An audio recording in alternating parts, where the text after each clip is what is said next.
آداب۔ 1974 میں ہندوستان نے اسمائلنگ بدھا کے نام سے ایک ایٹمی دھماکہ کیا۔ وزیر اعظم ذوالفقار علی بھٹو نے کہا ہم گھاس کھا لیں گے مگر ایٹم بم ضرور بنائیں گے۔ 1976 میں فرانس سے ری پروسیسنگ پلانٹ خریدنے کا معاہدہ ہوا۔ اسی سال اگست میں لاہور میں ایک ضیافت میں امریکی وزیر خارجہ ہنری کسنگر نے بھٹو سے کہا، اللہ جانے انہی الفاظ میں کہا یا بعد میں کچھ اور کہا، پر ایک دھمکی والے انداز میں کہا کہ آپ یہ پلانٹ کا سودا منسوخ کر دیں ورنہ آپ کے حق میں اچھا نہیں ہوگا۔ بھٹو کی حکومت چلی گئی اور 1977 میں امریکی کانگریس نے پریسلر ترمیم منظور کر لی، جس کے تحت پاکستان کا جوہری پروگرام چونکہ مشکوک تھا لہٰذا فاضل پرزے بشمول طیارے ہر چیز اقتصادی اور فوجی امداد معطل کر دی گئی۔ اپریل 1978 میں کابل میں سرخ انقلاب آیا۔ جولائی میں صدر جمی کارٹر نے ایک خفیہ معاہدے پہ دستخط کیے، اجازت دی کہ افغان ریزسٹنس جو ہے کمیونسٹ گورنمنٹ کے خلاف اس کی امداد شروع کی جائے۔ ضیاء الحق پاکستان کے حکمران بن چکے تھے۔ کارٹر انتظامیہ نے $450 ملین کی امداد کی آفر کی۔ کارٹر مونگ پھلی کے کسان تھے۔ ضیاء الحق نے پھپتی کسی کہ یہ تو صرف پینٹس ہیں، یعنی مونگ پھلی ہے۔ اس کے بعد کارٹر الیکشن ہار گئے، ریگن کا دور آیا اور پھر پاکستان کے لیے خزانے کے منہ کھل گئے۔ یہ لیجئے $3 ارب، یہ لیجئے میزائل، یہ لیجئے F-16۔ سعودی عرب نے کہا امریکہ $1 دے گا تو $1 سعودی عرب اس کے ساتھ میچ کرے گا۔ ضیاء الحق آزاد دنیا کے ہیرو بن گئے۔ وائٹ ہاؤس میں مجاہدین کمانڈروں سے ریگن نے فخریہ ملاقات کی اور انہوں نے کہا کہ ان کی وجہ سے آزاد دنیا ایول امپائر کے خطرے سے بچی ہوئی ہے، لہٰذا ان کی مدد دراصل آزادی کی مدد ہے۔ یہ ہنی مون چلتا رہا حتیٰ کہ فروری 1989 آ گیا جب آخری سوویت فوجی افغانستان چھوڑ گیا اور اس کے بعد پھر چراغوں میں روشنی نہ رہی۔ وہی امریکہ جو واری صدقے جا رہا تھا وہ اچانک سے سارا گند اس علاقے میں چھوڑ کے کلاشنکوف، ہیروئن، مہاجرین، انسٹیبلٹی سب کچھ چھوڑ چھاڑ کے نکل لیا پتلی گلی سے اور سارا ہمارے لیے چھوڑ دیا اس نے۔ اور پھر اسی پہ بس نہیں کیا، موسٹ الائیڈ الائی کا خطاب ریگن نے دیا تھا پاکستان کو۔ اس موسٹ الائیڈ الائی کو 1990 میں پریسلر امینڈمنٹ کے ذریعے فاضل پرزے، اقتصادی امداد، فوجی امداد، ٹریننگ سب معطل کر دی گئی۔ پاکستان کا متنازع جوہری پروگرام پھر سے زندہ ہو گیا۔ صدر کو پابند کیا گیا کہ وہ سرٹیفکیٹ دیں گے تو ہم امداد دیں گے، انسانی امداد دیں گے، ورنہ نہیں دیں گے۔ پھر کرنا خدا کا یہ ہوا کہ 9/11 ہو گیا۔ پاکستان میں مشرف حکومت تھی۔ وہی امریکہ جو پاکستان کو اچھوت بنا کے اس پورے عرصے میں رکھا وہ پھر آ گیا۔ یہ لیجئے سرکار، ہمیں آپ کی ضرورت ہے۔ مشرف نے کہا ہمیں بھی آپ کی ضرورت ہے، اور اس کے بعد طالبان جو پاکستان کی مرضی سے 96 میں کابل پہ برسکدار آئے تھے، 9/11 کے بعد ان کا بستر گول کر دیا گیا۔ پاکستان نے بھی یو ٹرن لیا، پوری دنیا نے یو ٹرن لیا، اور اس کے بعد افغانستان میں ایک نئی حکومت قائم ہو گئی۔ پھر خزانے کے منہ کھل گئے۔ 2007 میں کیری لوگر بل منظور ہوتا ہے، اقتصادی اور فوجی امداد لگ بھگ $8 بلین 5 سال کے اندر۔ لیکن 2010-11 میں امریکہ کو اندازہ ہو جاتا ہے کہ افغانستان لوہے کا چنا ہے، یہ چبنے کا نہیں ہے، اور پھر اسے یاد آتا ہے کہ اس معاملے میں بھی پاکستان ڈبل گیم کر رہا ہے۔ Do more. اب ایسا لگتا ہے کہ ڈو مور انگریزی کا نہیں اردو کا کوئی جملہ ہو, ہمیں اتنا رٹ گیا ہے. چنانچہ 2017-18 میں فورن اسسٹنٹ ایکٹ کے تحت جو اقتصادی و فوجی امداد تھی پاکستان کی, وہ پھر معطل کر دی گئی اور پاکستان پھر 1990 کے دوراہے پہ آ گیا, لیکن ڈو مور جاری رہا. اس کے باوجود پاکستان مدد کرتا رہا اور پھر دوحہ میں طالبان کو اور امریکہ کو آمنے سامنے بٹھانے میں اہم کردار ادا کیا. یہ تو ہو گیا ماضی. وزیر خارجہ اینٹنی بلنکن جو اس وقت امریکہ کے اسٹیٹ ڈپارٹمنٹ کے باس ہیں, انہوں نے 2 دن پہلے ایک موقع پہ کہا کہ امریکہ پاکستان کے ساتھ اپنے تعلقات پہ نظر ثانی کرے گا. افغانستان سے متعلق پاکستان کے کچھ مفادات امریکی مفادات سے متصادم ہیں. ہمارے دفتر خارجہ کے ترجمان نے اس پہ حیرت کا اظہار کرتے ہوئے کہا کہ ابھی تو امریکہ نے 2-3 دن پہلے 12,000 غیر ملکیوں کو افغانستان سے باحفاظت نکالنے پہ پاکستان کی تعریف کی تھی. ابھی کچھ مہینے پہلے تو سارے امریکی محکمے یہ کہہ رہے تھے کہ دوحہ میں کسی سمجھوتے پہ پہنچنے نے پاکستان نے کلیدی کردار ادا کیا تھا. اور اب امریکہ کا جیسے موقف ہے کہ انکلوسیو حکومت ہونی چاہیے افغانستان میں, ہمارا بھی یہ موقف ہے. ہم نے اب تک طالبان کی حکومت کو تسلیم نہیں کیا, اس لیے کہ ہم بین الاقوامی برادری کے ساتھ ان ٹیون رہنا چاہتے ہیں. اس کے باوجود امریکی وزیر خارجہ کا یہ بیان بقول دفتر خارجہ کے ترجمان سمجھ سے بالاتر ہے. سین 3 سینٹ کی امور خارجہ کمیٹی کا کیپٹل ہل میں اجلاس ہوتا ہے, دھواں دھار اجلاس. کمیٹی 2 حصوں میں بٹ گئی ہے. آدھے سینیٹرز کا کہنا تھا کہ پاکستان ذمہ دار ہے جو بھی امریکہ کے ساتھ کابل میں ہوا. آدھے سینیٹرز کہتے تھے کہ نہیں, جو بائیڈن جو ہے اس کی پالیسیاں ذمہ دار ہے. 2 سینیٹرز ہیں, ایک ڈیموکریٹ کرس وان ہالن اور ایک ہیں senator genie Shaheen. I'm sorry اگر میں غلط نام لے رہا ہوں, بعد میں کریکٹ کر دیجیے گا. انہوں نے کیا کہا؟ انہوں نے کہا کہ یہ جو ڈیبیٹ ہے, کانگریس اس وقت منافقت کی انتہا پہ پہنچ چکی ہے. یہ 2 امریکن سینیٹرز جو ہیں وہ کہہ رہے ہیں. اس کا اردو ترجمہ یہ ہے کہ کچھ حیا ہوتی ہے, کچھ شرم ہوتی ہے, کچھ غیرت ہوتی ہے. کراچی میں پیدا ہوئے کرس وان ہالن, انہوں نے اپنے خطاب میں وزیر خارجہ بلنکن ان کو ایک طرح سے کٹہرے میں کھڑا کر دیا. مسٹر سیکریٹری سر, کیا یہ سچ نہیں ہے کہ گزشتہ امریکی انتظامیہ نے پاکستانی حکومت سے عبد الغنی برادر سمیت چوٹی کے 3 طالبان کمانڈروں کو رہا کرنے کی درخواست کی تھی تاکہ امن بات چیت کا عمل شروع ہو سکے؟ یہ سچ ہے جی. مسٹر سیکریٹری, کیا یہ درست نہیں کہ دوحہ مذاکرات سے نہ صرف افغان حکومت کو باہر رکھا گیا بلکہ کابل حکومت پہ 5,000 طالبان قیدیوں کی رہائی کے لیے دباؤ بھی ڈالا گیا, اور پھر انہی میں سے بہت سارے جو قیدی ہیں طالبان, انہوں نے کابل پہ آخری قبضے میں اہم کردار ادا کیا؟ 5,000 1 2 3 4 5 یہ بھی صحیح ہے جی. مسٹر سیکریٹری, ہم نے ہی انخلا کی حتمی تاریخ مقرر کی اور افغان فوج پہ طالبان کے حملے اس دوران مسلسل جاری رہے. اس کے باوجود ہم طالبان سے افغانستان کے مستقبل پہ بات چیت کرتے رہے. کیا یہ درست ہے؟ یہ بھی درستی ہے جی. افغانستان میں مسٹر سیکریٹری, آپ نے بھی سنا ہوگا, ایک مقولہ ہے کہ بقول طالبان کے کہ اتحادیوں کے پاس گھڑی ہے, ہمارے پاس وقت ہے.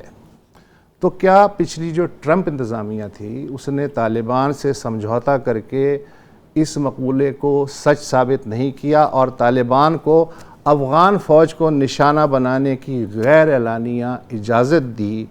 کیا یہ درست ہے؟ سبھی درست ہے سر. Thank you.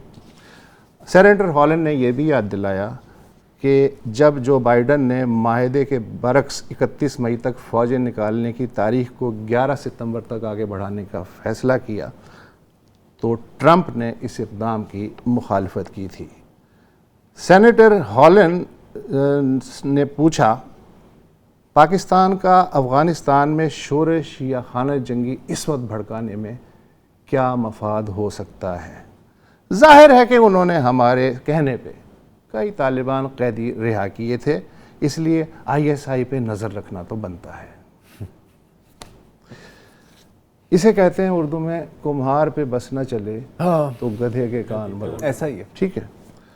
ہمارے ساتھ واشنگٹن میں جو ڈان کے نامہ نگار ہیں انور اقبال صاحب، اور انہی کی سٹوری سے میں نے یہ اقتباسات لیے، وہ اس وقت موجود ہیں۔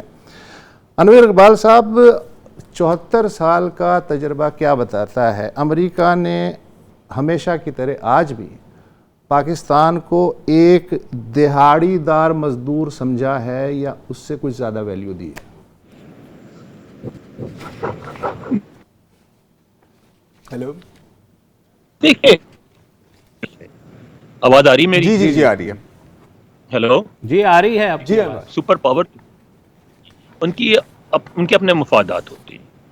اس سے پہلے جب برطانیہ سپر پاور تھی وہ بھی اس طرح کرتے تھے، فرانس بھی اس طرح کرتا رہا ہے، ترکی جب اپنی جگہ سپر پاور تھا اس نے بھی یورپ میں اس طرح کے بہت سارے یورپی ممالک سے سب سمجھوتے کیے، بہت سارے ان کے علاقوں پہ قبضہ کیا۔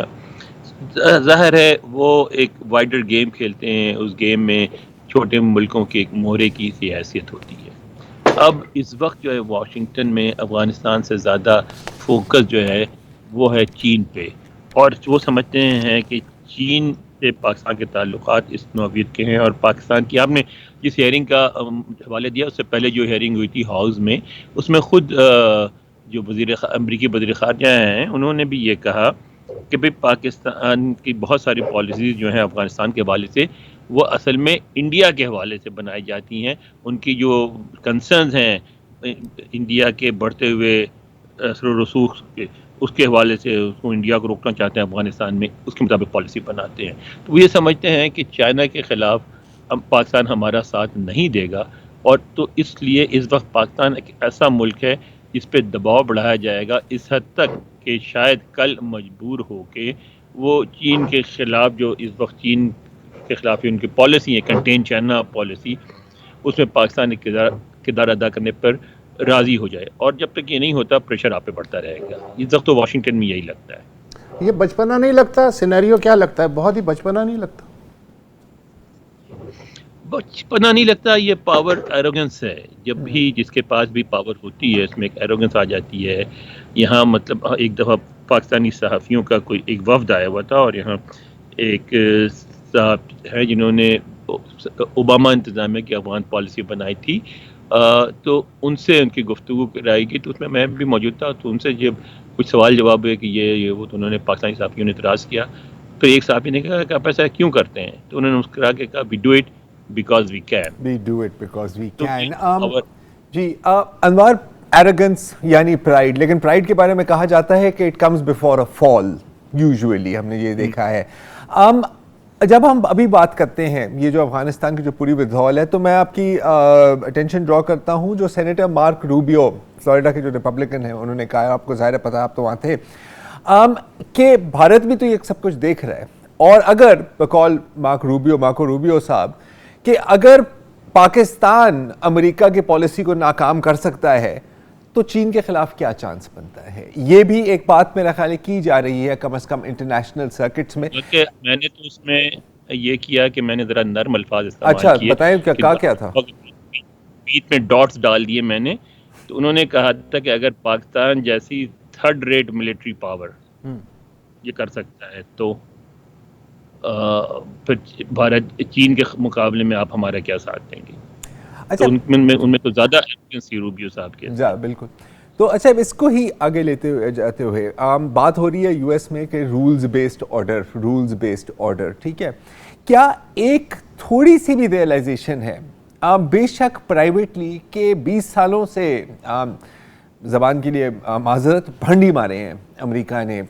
یہ جو ڈیفیٹ ہے یہ ان کی اپنی ہی کریشن ہے. کوئی تھوڑی بہت ریئلائزیشن ہے امریکہ کے پاور سرکلز میں، یا اتنی ایروگنس ہے کہ وہ نظر ہی نہیں آتی کہ سر ہماری بھی غلطی ہو سکتی؟ کچھ لوگوں میں بالکل ہے. آپ نے دیکھے کرس فین ہالینڈ کی آپ نے گفتگو سن لی، سید شہین جو ہیں ان کی سن لی آپ نے.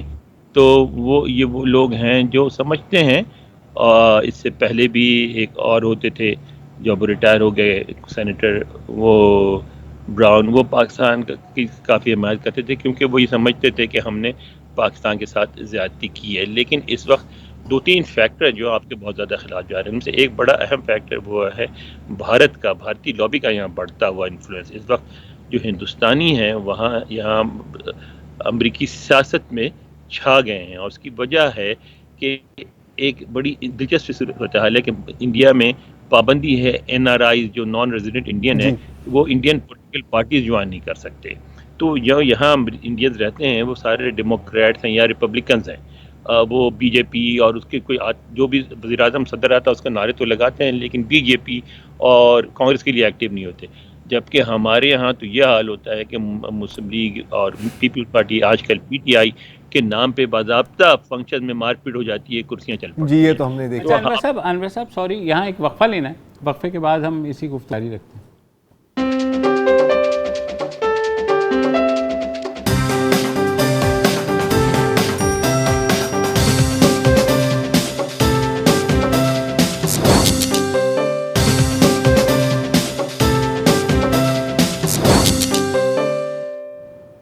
Welcome back. ہم بات کر رہے ہیں ڈان کے نمائندے انور اقبال سے جو واشنگٹن میں موجود ہیں، اس بارے میں کہ امریکہ میں کیا سوچ پنپ رہی ہے جو کچھ افغانستان میں ہوا. انور صاحب یہ بھی بتائیے گا کہ آپ نے کانگریشنل ہیئرنگ کا بھی بتا دیا، اور جو دوسری بات ہے امریکی میڈیا تواتر کے ساتھ Washington post, new York Times اور دوسرے جو ہے اب وہ چیزیں کھود کے لے کے آ رہے ہیں کہ 2011 سے رپورٹس یہی ہو رہی تھیں کہ جو آج ہوا ہے 2021 میں وہی ہونا ہے، اور جان بوجھ کے رپورٹس چھپائی گئی. تو وہاں پر ایک فیلنگ یہ بھی تو ہو رہی ہے کہ فیلئر جو ہے وہ ظاہر ہے کسی اور کے اوپر ڈالنے سے آپ اپنی ذمہ داری سے مبرہ نہیں ہو سکتے. بالکل ہے، اور اس میں سب سے جو کلیدی رپورٹ ہے وہ خود یہ سیگار ہے جو انہوں نے بنایا ہے، انسپیکٹر جنرل جو ہے اس کے لیے. تو ان کی رپورٹ ہے جس میں انہوں نے باضابطہ طور پہ کہا ہے کہ یہ ہمیں پہلے دن سے پتہ تھا کہ فوج نہیں چلے گی. مجھ سے ایک یہاں کے لوکل ریڈیو والے انٹرویو کر رہے تھے، تو ان سے میں نے کہا جی آپ کو کبھی ایک بات نہیں بتائے گی. انہوں نے کہا کیا؟ میں نے کہا بلکہ 2 باتیں میں آپ بتاؤں گا. کہنے لگے کیا؟ میں نے کہا ایک تو یہ ہے کہ افغانستان کی تاریخ میں کبھی کسی فوج نے کابل کے لیے جنگ نہیں کی. وہ کابل چھوڑ کے بھاگ جاتے ہیں، پھر اپنے علاقوں میں جا کے لڑتے ہیں. اور دوسری بات یہ کہ میں آپ سے ایک سوال کروں گا کہ اگر کوئی فوج ہے اور اس میں ایک بریگیڈیئر ہے اور وہ بریگیڈ کو کمانڈ کرتا ہے، اس کو ٹرانسفر کر دیا جائے تو کوئی دوسرا بریگیڈیئر آ جائے تو اس فوج میں کوئی فرق نہیں پڑتا. لیکن افغانستان میں 80-82 سال کے ہو جاتے ہیں کمانڈرز، ان کو آپ ہٹا نہیں سکتے کیونکہ وہ اس طرح کی ریگولر آرمی نہیں جس طرح آپ سمجھ رہے ہیں. وہ تو قبائلی لشکر ہیں، وہ اپنے قبیلوں سے ایک لشکر لے کے آئے ہیں، وہ ساری زندگی اس کے رہتے ہیں. ان کے بعد جب جاتے ہیں ان کا بیٹا یا بھتیجا بن جاتا ہے اور ان کے وفادار ہوتے ہیں. اور جب ان کو یہ نظر آتا ہے کہ ان کے مفادات کابل چھوڑ دینے میں ہیں تو ان کی فوج بھی ان کے ساتھ چلی جاتی ہے. یہاں بھی یہی ہوا، یعنی یہاں یہ رپورٹیں چھپی ہیں کہ جب یہ جو تھے صدر جو پچھلے جو تھے غنی، ان کی حالت ہوگی کہ 2 دن سے ان کے اپنے کابینہ کے ممبر ان کے فون نہیں اٹھا رہے تھے، ان سے ملنا نہیں چاہ رہے تھے، اور ان کو گارڈز تک پرووائڈ کرنے سے انکار کر رہے تھے. تو پھر ان کے بعد جو ان کے سابق جو سیکورٹی ایڈوائزر تھے، وہ محب جو تھے، انہوں نے آ کے ان سے کہا کہ آپ چلے جائیں ورنہ آپ کے ساتھ بھی یہی ہوگا جو نجیب اللہ کے ساتھ ہوا تھا، اور آپ کو تو ان کو پھر بھی وقت لیا تھا، آپ کو کل پرسوں ہی پھانسی دے دیں گے. تو اس کے بعد وہ بھاگے، اور یہ حقیقت ہے، اس طرح ہی ہوا تھا. انور اقبال صاحب، زلمے خلیل زاد کا آج میں سٹیٹمنٹ پڑھ رہا تھا کہ ہمیں بھی نہیں پتا تھا کہ اشرف غنی جو ہیں وہ اچانک سے کابل چھوڑ جائیں گے. ہم توقع کر رہے تھے وہ رہیں تاکہ ٹرانسفر آف پاور جو ہے وہ خوش اسلوبی سے ہو سکے، لیکن وہ نکل لیے ہمیں بھی بغیر بتائے ہوئے. اچھا یہ تو زلمے خلیل زاد زلمے خلیل زاد کا یہ کہنا ہے، لیکن وہ اتنے جنہوں نے معاہدہ جو معمار کہلائے جا سکتے ہیں دوحہ معاہدے کے، ان کا یہ کہنا ہے تو یہ جو عام امریکی سڑک پہ گھوم رہا ہے، کیا اس کو پتہ ہے کہ ہمارے ساتھ کتنا بڑا ہاتھ ہوا ہے؟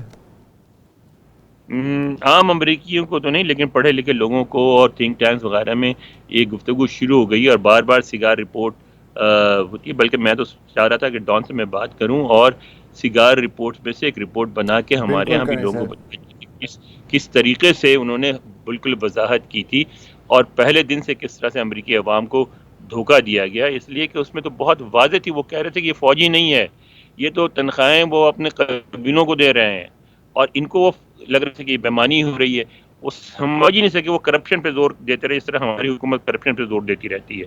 وہ کرپشن نہیں تھی، وہ قبائلی سرپرستی تھی. وہ اپنے قبیلوں کو نواز رہے تھے. افغانستان میں ایسے ہی ہوتا ہے، لہٰذا وہ کبھی فوج بن ہی نہیں سکی. وہ ایک قبائلی لشکر تھا اور وہ اپنے مفاد میں ریٹریٹ کر گیا. یعنی یہاں تک یہ خبر آئی ہے کہ جلال آباد میں جب طالبان پہنچے تو وہ جا کے انہوں نے جو گورنر تھے ان سے ملاقات کی. وہ بھی ایک قبائلی چیف تھے. انہوں نے کہا کہ سر اب زیادہ تر چیف ان کے ساتھ ہیں تو آپ چلے جائیں. انہوں نے کہا ٹھیک ہے. تو باضابطہ انہوں نے بیٹھ کے طالبان کے ساتھ روٹی کھائی. اس کے بعد طالبان ان کو رخصت کر کے آئے کہ اب آپ اپنے علاقے میں چلے جائیں، وہاں آپ سیف رہیں گے. تو وہ وہاں وہ چلے گئے. پھر اس میں کیا لڑائی ہونی تھی؟ وہ تو آپ لاسٹ نیمز دیکھیں طالبان کمانڈرز کے جو آئیں گے اور جو پہلے کمانڈرز تھے وہی فیملی نیمز ہوں گے. بس بندے بدل کے جائیں گے کہ بھتیجا آ گیا تو چچا چلا گیا، چچا چلا گیا تو بانجا آ گیا. انور یہ صاحب ہو بہت بھارت ایسا نہیں کرے. انور اقبال آپ نے خاصی تفصیل سے بتایا کہ واشنگٹن میں کیا چل رہا ہے. ایک آخری پوائنٹ مجھے پتا ہے بریک لینی ہے کہ دیکھیں اب امریکہ کا ہمیشہ یہ ہے نا کہ روس، چین یہ جمہوریت کے مخالف ہیں اور یہ چاہتے ہیں کہ جو پوری دنیا میں جہاں پر بھی جمہوریت ہے وہ رول بیک ہو. میرا خیال ہے کہ وہ کچھ نہیں کر سکتے. اگر آپ کمپیئر کریں کہ جو امریکہ نے قتل و غارت کی ہے جمہوریت کا جھوٹا نعرہ بلند کر کے، جتنا ڈیمیج جمہوری آئیکن موبوتو، حسنی مبارک، مطلب کتنے ہیں سر، کتنے ہیں. And when you bomb a country, جب آپ مطلب ہزاروں لوگوں کو قتل کر دیتے ہیں اور کہتے ہیں کہ جی لاکھوں کو ہم جمہوریت لائے ہیں، تو آپ کا کیا خیال ہے کہ کیا ری ایکشن؟ امریکن سٹائل ہے یہ جمہوریت لانے کا. وقفہ لے لیں. آپ کا کیا مسئلہ نیوز اپڈیٹ کا ٹائم ہوا ہے، واپس آتے ہیں.